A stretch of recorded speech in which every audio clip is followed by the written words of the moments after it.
Good evening and thank you for joining us. The city of Tucson is facing a lawsuit after a family says first responders mishandled a 911 call. That's right. Firefighters showed up in just 4 minutes, but the caller never got the help he needed. News 4 Tucson, Sam Salzwader has that investigation.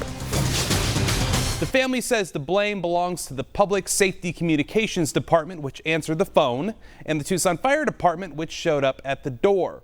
It's similar to another case we investigated last year involving the Tucson Police Department. I think I busted my hand. Your hand? Yes. Last December, Tim Murphy had been drinking. He fell and broke a glass coffee table. How long's it been bleeding for? About an hour. The call taker told him to unlock his door and keep the wound covered. We'll be there soon, okay? Thank you. You're welcome. Bye. When firefighters arrived, the door was still locked. The lights were off. Tim didn't answer his phone. Firefighters decided not to break in.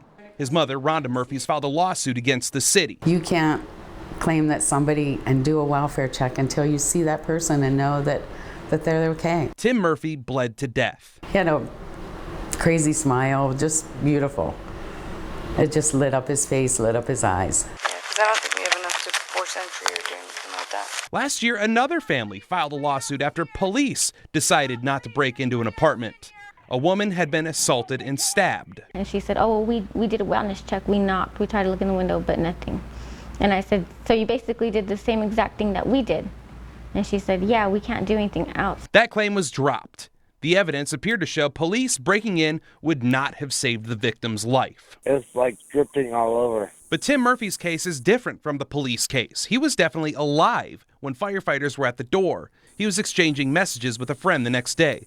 The family believes his death could have been prevented at the 911 call center. The person that was on the phone should have stayed on the phone to be sure that when the people knocked on the door, the firefighters or the paramedics or whoever they sent, that they were at the right door and could answer it. The family's attorney, Chris Salepi, also says the firefighters should have broken down the door. You don't just go and knock on the door, not receive an answer, call, don't receive an answer, and then take off, pack up and leave.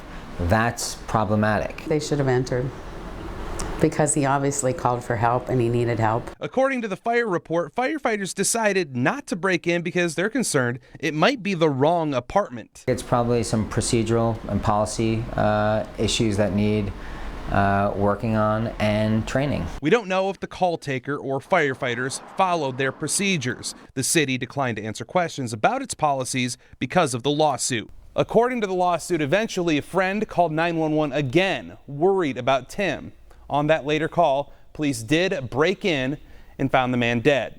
If you have a story you'd like us to investigate, email investigators@KVOA.com or call 955-4444. Investigating for you, Sam Salzwader, News 4 Tucson.